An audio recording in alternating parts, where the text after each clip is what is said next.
Hello, internet friends. Evan-Benton of Dogg from Air again with another great video for y'all. Tonight's topic: hospitals are terribly designed. I put a lot of thought into this, and tonight you're going to get to hear my thoughts. So, obviously, the main issue is that you have a bunch of sick people in one place. It is a veritable witch's brew of misery. And so, first of all, the obvious thing is you get two sick people with different diseases. They can transmit that disease to each other. And I'm not a germ theory proponent, as most people know. I'm a proponent of Antoine Béchamp's infinitely more complex and beautiful microzymian theory. So even though I don't think that germ theory is necessarily the explanation for why people get sick, etc. Pathogens certainly do exist, and I'm not like a terrain theory kind of person. Which is people say that's the other: germ theory, terrain theory, false dialectic. Let's get out of here. Microzymes, guys. Béchamp for the win. But so anyway, transmissions definitely do occur, and I'm going to get into that a little bit later in the talk here. Second of all is that it's depressing to be in a hospital. Okay, it's depressing to be surrounded by sick people, and that has an effect on your health. It's going to be harder for you to recover from your sickness when everyone around you is also sick, and you're just watching people slowly decline. And especially if you're relatively healthy, but you're surrounded by a bunch of people who are dying, that's a terrible combination, and it can cause the relatively healthy person to decline as well, as many studies have shown. So, in the philosophical way to think about this is, you don't get good at something by hanging around with people who are bad at it. Okay, so no one ever got good at basketball by spending his time playing basketball with people who are bad at basketball. And you can insert any metaphor you want there, but you want to spend time with people who are better than you, ideally. And along those same lines, doctors, think about this. Doctors in hospitals are spending their whole careers studying sick people, not healthy people. And how are you going to help people get sick if you've only ever been around people who are sorry, how are you going to help people who are sick get healthy if you've never seen a healthy person, or you've seen so few healthy people in your career? It's just common sense, guys, and that's what we're talking about here on Dogg from Air. So, in terms of transmission now, getting infections in hospitals is a thing, and the fancy word for that is a nosocomial infection.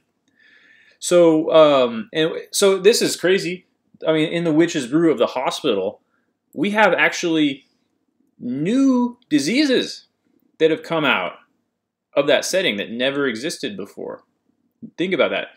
There's certain diseases that you would never get in the wild, as it were, and you only see in a hospital. It's crazy. It's just more evidence that we got to change this system that we have. So, according to the CDC, in the United States, of course, 99,000 people die every year from nosocomial infections, from infections they accrued in a hospital setting. So take that in comparison with COVID-19, which they say killed 400,000 people in 2020 or something like that. That's one quarter. One quarter of the number of deaths caused by COVID-19 are caused every year just from people staying in hospitals. Just from being in a hospital. It's a quarter as bad as COVID-19. I'm just going to touch on a few diseases here because there's so many. But the first one, which is topical, ventilator-associated pneumonia. Yeah, so what happens here is the ventilators, which are the things that breathe for people, and they have a tube down their throat into their lungs. The ventilator machine itself actually gets colonized with bacteria. And what's really fascinating here is they can tell the difference between ventilator-associated pneumonia and regular bacterial pneumonias because the species are different. So it's a whole new ecosystem of yucky boys growing in that ventilator, and then you're sucking them in. And of course, when you're on the ventilator, you're probably not doing too good yourself, so you're going to be more susceptible. Yeah, so most people probably, most healthy people probably would never get sick from these particular bacteria. It's only when you're, to the point where you're on a ventilator. Okay.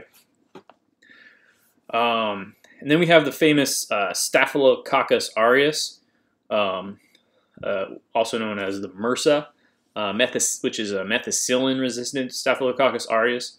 And that's the infamous flesh-eating bacteria. And this will colonize instruments, like surgical instruments, and it also will, if you get like a hip transplant or something like this, that hip transplant can be a site where the staph can go in and colonize your body, and super nasty. Of course, we all know about this.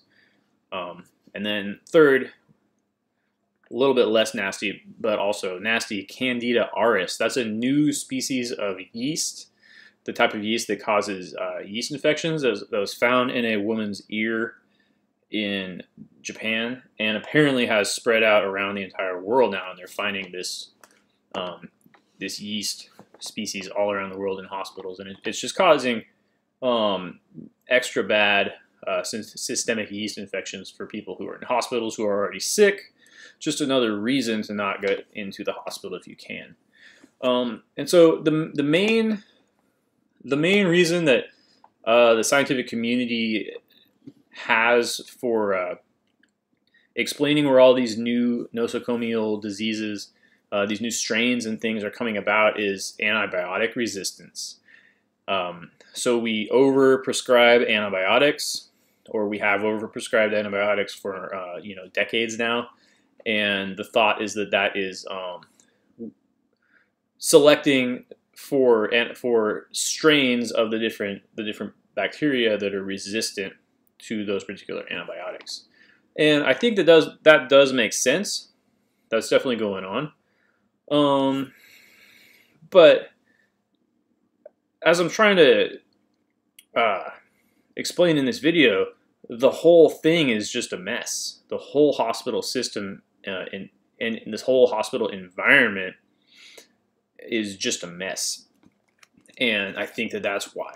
I think that's where these things are coming from. Not that we have to explain, any sort of like highfalutin thing like antibiotic resistance, which again, it's there, it's happening, but it's being used basically as a cover for the fact that the whole thing's broken and they don't want to fix it because it makes them a lot of money.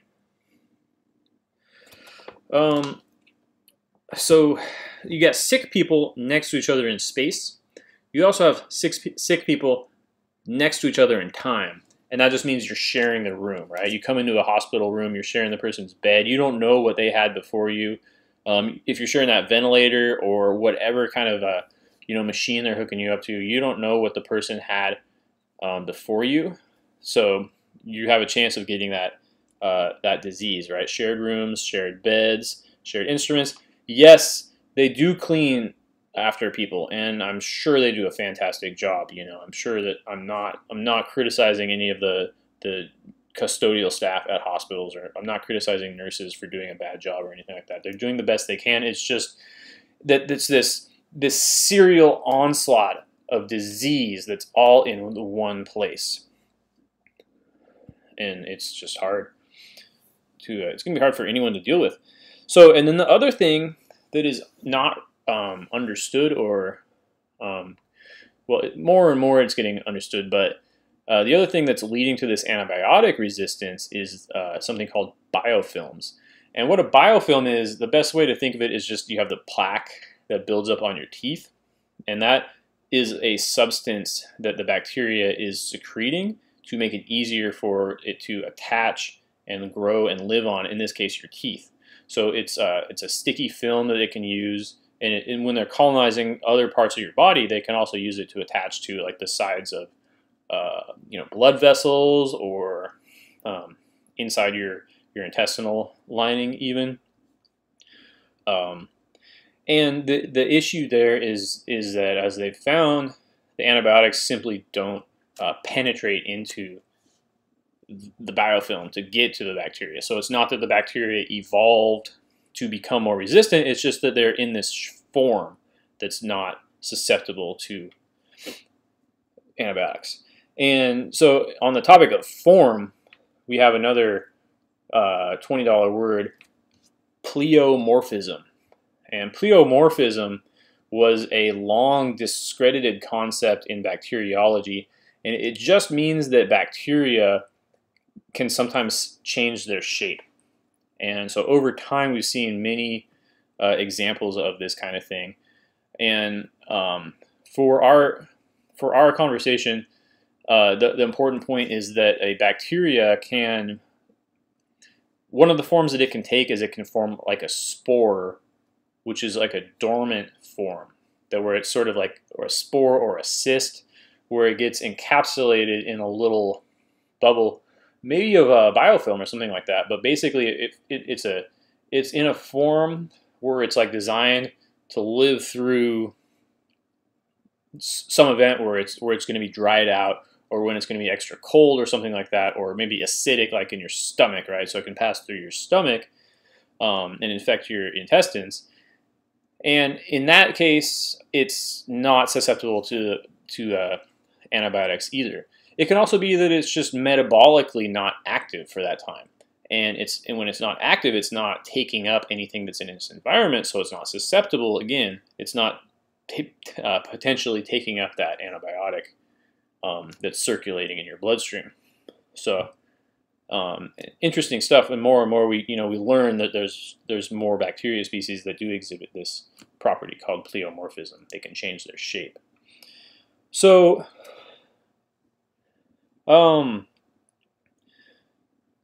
food, is real bad in hospitals, and just another opportunity to teach people about how their bodies work that is lost, in addition to just not being healthy, I guess. So you're sickening them. But a lot of people, probably most people who show up in a hospital probably have a bad diet anyway. And that brings me to another point, which has nothing to do with hospitals, but really it's a user error issue, and that's if you're waiting until you're sick to take care of your health, you're doing it wrong. That's like waiting until your car starts to make funny noises to take it to the mechanic, right? You should be doing routine maintenance. You should be getting your oil changes. It's easy to understand and stuff. But when it comes to our health, we let these things go by the wayside. And I've been, I'm a massage therapist. I talk to doctors all day, every day, doctors and nurses, and I'm shocked to hear them say that they say to people, hey, if you have heart disease or something, hey, you can take care of yourself. You can take care of this issue by just addressing your habits, your behaviors, and your food intake. Change your food, and you won't have these problems anymore. Or I can give you this pill. And they say, oh, the pill. And that's the mentality that leads us to the, I don't know if I can say it, the jabbies, the preventative jabbies, right? So in fact, when I was researching for this paper, I actually found that they're trying to find a jabby for the Candida auris. So they're trying to find something that will prevent you from ever getting Candida. And Candida is basically an opportunistic decomposer, which is super gross to think about it living on you, but it's eating sugar. So if you eliminate the sugar from your diet, you will have virtually no chance of being colonized by Candida. And so, the idea that you're going to take that jabby and then just eat poorly and then never get consequences of eating poorly is just jaw-droppingly awful. But that's the paradigm. And so, you know, I don't want to just spend my whole you know, YouTube career just criticizing doctors. Okay, we got to criticize the normies, as we call them now. God bless them. You know, it's a give and take, and we're not going to get better medicine. We're not going to get better healthcare unless we start taking care of ourselves. Okay, it's a participation kind of a thing. So, long story short, with all this, stay out of the hospital if you can. You know, go to your GP, find a good doctor, and have a good relationship with your doctor.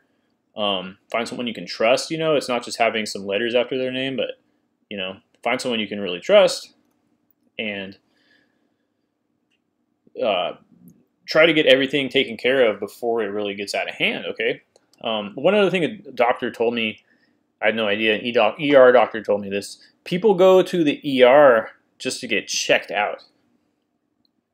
And yeah, because they have such a poor relationship with their own bodies, I guess, in medicine. You know, and they go to the ER to get in this day and age, a COVID test, which is nuts, right? Because they don't know any better. But don't do that. Don't do that at all, please. Don't go to the ER to get checked out. Just, lordy. So Ignaz Semmelweis, change of the subject, he was the guy who wrote a paper in 1861 describing his results with not going directly from a morgue doing autopsies to a obstetrics clinic delivering babies without washing his hands in between. They had to do this. They had to discover that when you touch when you get yucky dead body parts all over you, and then you go and deliver a baby, the mother and the baby both have a bad outcome. They can get sick from that. They really had to do that. They really had to figure that out, guys. Science. That's what science is. Whenever anyone asks, okay, Ignaz Semmelweis. So the moral of the story there, and this applies to all our hospitals today, babies should be kept as far away as possible from sick people. I'll say that again. Babies should be kept as far away from sick people as possible. And the same goes for just elderly people, anyone who's immunocompromised. So you don't put them all, gosh darn it, in the same building. This is nuts, right? So we got to have like separate, at least we got to have separate, you know, birthing centers, which some places are doing now, but we got to have separate places for the really sick. Well, okay, here's my next point. Do we really need to have places for the sick? Is that a good way to handle the sick? You see, the way it works in your body, ladies and gentlemen, is we have things called white blood cells that travel throughout our system to wherever there is a problem, and they deal with it at the source of the problem. They don't bring everything to a central location for sorting. I mean, there's lymph nodes and things like that. There's a processing method to it, but the active fighting of the disease, as we say, which is not really how it works, but that's for another video. The real fighting happens wherever that infection is or whatever. Okay, so if you're sick, if you have a respiratory illness, this fighting does not happen in your lymph nodes. It happens in your lungs, and after they get that debris from the fight, you know, metaphorically speaking, then they take it to your lymph nodes, and then it gets eliminated through that pathway. So my proposal is house calls. I think doctors should do house calls, and instead of having hospitals. There's a few massive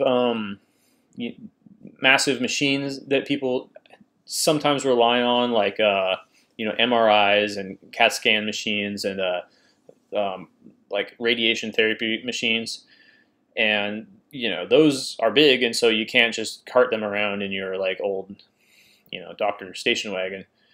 But for the most part, everything we do, we could do with going to people's houses. And what you would do in that instance, in that situation, is you would be limiting exposure to the doctor, the one person who is going from here to here to here. And yes, if they don't wash their hands, etc., they can communicate disease from here to here to here. But you're reducing those chances exponentially, because those patients aren't coming into direct contact with each other. And I mean, there's home care nurses. This is kind of, if you're wealthy, you kind of have this option. But let's try and get back to that. Okay. That's my proposal, basically. That's my solution for how to solve hospitals. We don't need them. We need doctors going out to people's houses. Oh, and when you're going out to a house, you can observe the patient in the wild, and you can see, like, do they have a healthy environment? Is what's in the fridge? Is there mold or other environmental concerns? And it just makes sense. It's just what you would want. It's what you would want if you're really concerned about a patient's health. You also can observe their behavior in a much more natural setting. So, back to nosocomial infections, hospital infections. Just to briefly talking about some of the statistics I found. I didn't look too hard. This is just from the Wikipedia article, but just to impress upon you how serious these things are, these hospital infections. In Belgium, 6.2% of people who stay in a hospital get an infection, which corresponds to 3,000 deaths annually. In France, the number is 5.4%, but it's 14.4% for the ICU. Wow. Again, if you're in the ICU, you're in worse shape to begin with, so that's a compounding factor, but wow, 14.4% of ICU patients get an infection from the hospital. That's 4,800 deaths in France every year. Finland, it's 8.5%. Italy, 6.7%, which works out to 4,500 to 7,000 deaths. Switzerland, 7.2%, and in the UK, 6.4%. And then a weird statistic, these statistics don't all match, but a weird statistic for the UK was in 2008, they had around 6,000 deaths from hospital infections. And then in 2017, they had 48,000 deaths. So that's an 8-fold increase over just 10 years. So what the heck is going on there, right? Progress. Finally, doctors working 12-hour days, 70 hours a week. How is this good for patients? They actually came up with this thinking of patients who need round-the-clock care. And they reason that if you break up the 24-hour day into 12-hour shifts versus 8-hour shifts, that's one less doctor who has to be filled in on the patient's condition. So it makes sense in that situation, but I think we got to ask, regarding the individual patient who needs round-the-clock care, how did we get to this point? Because undoubtedly, there's a lot of instances prior to that admission where you could have addressed that concern. Whatever is keeping their needing 24-hour care. Okay, so you missed out on many opportunities to intervene medically and address their condition. And then secondly, ER docs, 12-hour shifts. You're really going to tell me that it's a good idea to come into the emergency room with a broken leg and be seen by a doctor who's been there for 11 hours without a break? even with a break. I don't think so. So I've long had a suspicion that hospitals are set up this way as a way of indoctrinating doctors. It's like a boot camp, like just breaking them down, making it so they don't have time to think. They just got to go from patient to patient to patient. I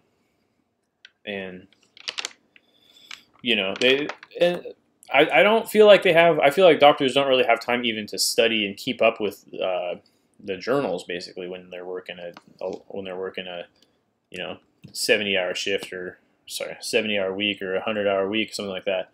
I just don't see it happening, So in this topic, education is the other part of it, and I've studied medical education long enough to be a doctor myself. That's not true, but I've studied it for a long time, and I probably make a lot more videos about it. But I'm just gonna try and briefly encapsulate what I've learned with something a young doctor said to me a couple of weeks ago. He said to me, you graduate, you're 30 or 32 years old, and you're $500,000 in debt. And the only way for you to pay off that debt in a reasonable amount of time is to work at a hospital, because they're the only ones that pay well enough. So he didn't say that. He didn't say this, but obviously, just like the jabby, when you buy into something, you gotta justify it. You're telling yourself it was right for me to do that, and the more strenuous or expensive, the more expensive a car is, the more you're going to be telling yourself, yeah, that money was well spent, right? And doctors, the amount of time they spend in education, the amount of money they spend in education, and the amount of time they spend working, good Lord, they've got to be just telling themselves this is the right thing to do. This is the right way to treat patients. And so hardly anybody knows this, but where this kind of idea comes from, this means of educating our doctors, comes from a guy named William Osler, and I made a video about him or a video that's it's a review of one of his speeches. Check it out, very interesting. So before the 1870s, becoming a doctor took about 2 years. That's right, medicine was a 2-year degree back in the 1870s, before William Osler and Johns Hopkins University turned that around. And so if you watch my other video, you'll see that he was a materialist through and through. And so it's really true that he envisioned a monk-like existence for doctors. He wanted doctors to, when they went into the school that he had prepared for them, that they would live there, right? They would eat with their fellow medical students, and they would just live medical education for years and years and years and years before they would be allowed to practice. And when you understand that in the context of his materialistic philosophy, which my video goes into, it's called Man's Redemption of Man. So that says it all right there. That's what he believed, right? We are redeeming ourselves. We don't need God. We don't need a creator, and that's where we're at. And it's just really true when you look at medicine that the doctors are priests and priestesses of this new religion of scientism, or scientific materialism, that's come about since the 18th and 19th centuries. So, and that just explains why it is so bad, why why it's not really designed for us, the user. It's not really designed for the human experience, and why outcomes are so bad. Outcomes, gosh golly gee, in hospitals, again, just don't end up there.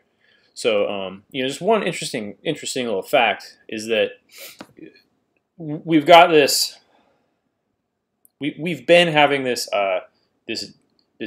jabby resistance, right, for the past several decades, to the extent that they've now got to come up with the pro-jabby movement, right? They've got to discredit everyone who's against them and call them quacks. There's these like quack pages. I used to follow them. Like I think Quack Watch is one of them, if I remember. I used to be really into reading all this stuff. Maybe I'll bring it up again, you know.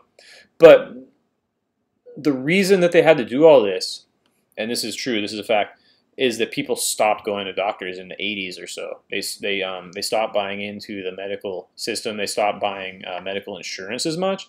They started going to chiropractors. They started buying vitamins. They started joining exercise gyms.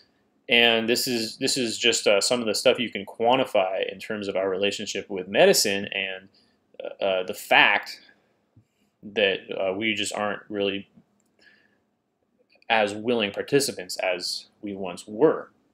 So, and they keep trying to make it about vaccines. Oops, I said it. I'm sorry. Oh, don't shut me down. Jabbies. We keep trying to make it that it's about jabbies, and it's this weird again, like Hegelian dialectic. Do you accept the science or do you not accept the science? Are you a conspiracy theorist? What are you doing with that? What are you doing with that smoothie, you hippie? So that's what I have to say about medicine, hospitals. And I hope you like that. Please subscribe to my channel if you haven't already. Leave some comments down below. Let me know how you feel about this stuff. Any other videos you'd like to see. And if you can, please support the channel in any way possible. I would really appreciate it. That would help me keep making these videos that I do enjoy making. So my name is Evan Benton. This is Dogg from Air, and thank you and have a good night.